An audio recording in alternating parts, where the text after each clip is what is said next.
Good morning south Andaman ব্লগে সবাইদের welcome জানাচ্ছি। আবারও চলে আসলাম নতুন একটা ভিডিও নিয়ে।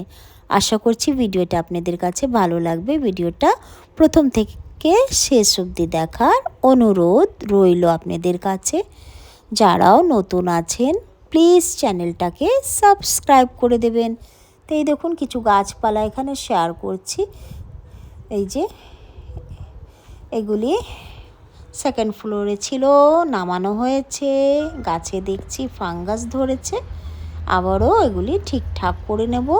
তো ঠিকঠাকটা করি আমি বিকালবেলাটা, সারাদিনে বসি না, রোদ থাকে। আর মা এসেছে আজকেও, এসে এই দেখুন কাজে লেগে পড়লো নিজে। তো এখানটায় দেখুন বেশ পরিষ্কার করেছে, মাটিটা শাবল থেকে খুঁচে খুঁচে যাও পাথর ছিল সমস্ত ফেলে দিয়ে এই দেখুন এই যে আজকেও কুমড়োর বীজ লাগাচ্ছে। সেদিনও দেখালাম, আজও লাগাচ্ছে। এখানটার সামনের দিকটাই সমস্ত কুমড়োর বীজ লাগানো হচ্ছে। তো মা তো বেশ করে যাচ্ছে, আমি একটু সাথ দিচ্ছি, তবে আমি পরিষ্কার করছি না, আমি ওই একটু নেট এনে দিচ্ছি, এই ধরনের রড এনে দিচ্ছি, এই ধরনের কাজ করলাম মার সঙ্গে। তো আমি বেশি সময় থাকতে পারলাম না, মার কাজ করছে, আমি এদিকটায় এই যে শেরুর কাছে এসেছি। এও কিছু দেখে না চেঁচামেচি করছিল। তো আমি বললাম কি দেখেছে একটু দেখি। তো কাছে গিয়ে দেখছি কিছুই দেখা যাচ্ছে না। তো মা তো মার মতো করছে, আমি চলে আসলাম কিচেনে। তো কিচেনে এটা হলো দুপুরে রান্না, আর সকালে করেছি ওগুলি আর শেয়ার করলাম না, তবে বলে দিচ্ছি একটুখানি যে লুচি করেছিলাম, তার সঙ্গে পনির আর গ্রিন পিস করা হয়েছে। এই ছিল নিরামিষ একটা সবজি আর লুচি। এখন এখানটায় ভেন্ডি ভাজবো। তো এখানে পেঁয়াজ কুচি করে এই যে তেলে দিয়েছি। প্রথমে পেঁয়াজটা ভেজে নিচ্ছি একটু লাল লাল করে, তারপরে হলুদ গুঁড়ো দিলাম, তারপরে ভেন্ডি এই যে কেটে রেখেছি ওটা দিয়ে এখন নাড়াচাড়া করব। আর নুনটা আমি একেবারে ভাজার শেষের দিকে দিয়ে আবার একটু নাড়াচাড়া করে ভেজে নেব। নুনটা শেষের দিকে দেওয়ার কারণ আছে, নুনটা যদি প্রথমে দিই একটু লোদ ভাব হয় ভেন্ডিটা, বেশি আর কিছুই না, এইটাই হলো কারণ। তারপরে আরও রয়েছে দুপুরে রান্না। তো রান্না করছি আর ছুটে মার কাছে যাচ্ছি, দেখছি যে একা একা করছে কি।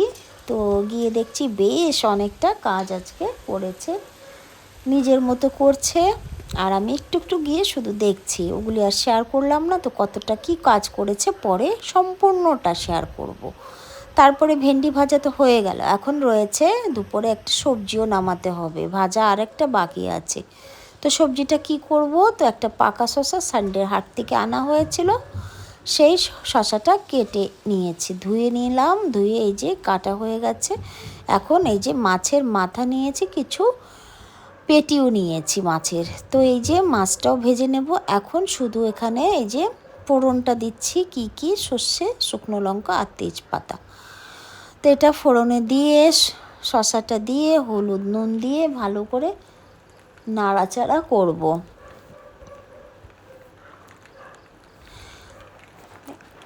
তো এই দেখুন এই যে এখন নাড়াচাড়া করে, আর মাছটা তো ভেজে রেখেছি, নাড়াচাড়া করে হলুদ নুন আর শসাটা দিয়েও ঢেকে রাখবো, একটু জল বেরোবে, তারপরে একটু পরে একটুখানি জল দিয়ে দেব, দিয়ে ঢেকে রাখবো। তারপরে জল মানে ঝোলটা ফুটে আসবে, তারপরেই মাছটা দিয়ে জিরে গুঁড়ি আর ধনে গুঁড়ি দিয়ে নামিয়ে নেব। তো এই দেখুন এখানটা এই যে এই সময়টা আমি নুন হলুদ দিয়ে নাড়াচাড়া করছি।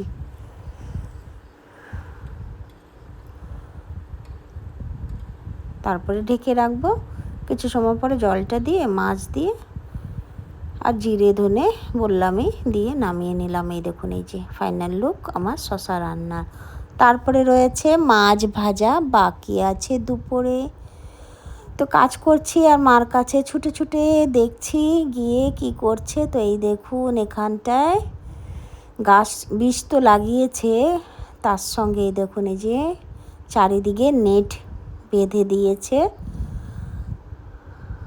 এই যে মুরগি আছে, তো মুরগিটার ঢুকতে পারবে না, নষ্ট করতে পারবে না, যাও লাগিয়েছে। আর এই যে এই সময়টা আকাশে মেঘ, চিটি বৃষ্টি পড়ছে। আর এই দেখুন, এই যে সামনের দিকটায় কিছু গাই আসছে ছুটে, কোথা থেকে জানি না, তবে লোক নেই। তো গাইটা আসছে আর ডগি তো চেঁচামেচি করছে। আর এই দেখুন, এই যে ঘরের ব্যাক সাইডেও এই যে মাটি শাবল থেকে খুঁচে একেবারে যাও নোংরা ছিল সমস্ত গাছপালা খুঁটে ফেলে দিয়েছে। নোংরা যে বলছি, লতা পাতা, লজ্জাবন্তী, এই সমস্ত গাছ খুঁটে খুঁটে ফেলে মাটিটা একেবারে পরিষ্কার করে নিল। তার সঙ্গে পুঁই গাছ দেখালাম, ওই পুঁই গাছের বীজটা লাগিয়েছে। আর এখানে এই যে ঘটকচু তুলে রাখা হয়েছে, তো এটা পরে তুলবো। তারপরে আমি এই সময়টা এই যে একটু বেরোচ্ছি ঘর থেকে বাইরের দিকটা। তো এখানে বিকালবেলা হয়ে আসছে, তো মাও ঘরের দিকে যাচ্ছে, তো বেরিয়ে গেছে মা। তো আমি দেখছি বৃষ্টির গুঁড়ি পড়ে যাচ্ছে। তো যাই হোক, আকাশের ভাবটাই দেখুন। তো ভাবছি যে বৃষ্টির গুঁড়ি পড়ছে আর এই সময়টাই বেরোলো মা।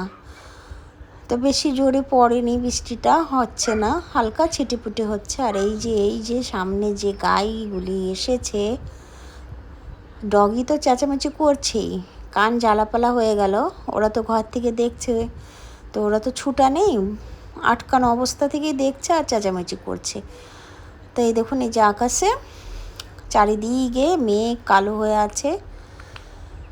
আর সারা রাত এই যে গাইগুলি বললাম, সারা রাত বিরক্ত করেছে, এমনকি আমার জবা গাছ খেয়ে গেছে, একেবারে ঘরের ভিতর দিকে চলে আসছে রোডের। আর এই দেখুন, এই যে ফুল গাছ সমস্ত সকালে কিছু কিছু শেয়ার করেছি, তো সেকেন্ড ফ্লোর থেকে নামানো হয়েছে। আর এই দেখুন, এই যে এই জবা গাছটা একেবারে পাতাই নেই, এমন সাদা পোকের বাসা বেঁধেছে। পোকাটা তো সাদা বলছি, তবে পোকা নাকি আমি আগেও বলেছি, কি জিনিসটা বুঝতে পারলাম না, তুলোর মতো সাদা সাদা। তো এখন ওষুধটা স্প্রে করব, তার সঙ্গে বৃষ্টির একটু ছিটে পেলে ভালো হতো জবা গাছে। যাই হোক, এখন এগুলির কেয়ার নিতে হবে। তার সঙ্গে এই যে এই পাতাগুলিও বেছেছি, যেগুলি শুকনো পাতা ছিল, বেছে একেবারে পরিষ্কার করে নিলাম। তা আশা করি আমার ভিডিওটা আপনাদের কাছে ভালো লেগেছে। ভালো লাগলে চ্যানেলটার পাশে থেকে চ্যানেলটাকে সাবস্ক্রাইব করে দেবেন, ভিডিওটাকে লাইক করবেন, কমেন্টস করবেন কেমন হয়েছে ভিডিওটা। আবার আসবো নতুন একটা ব্লগ।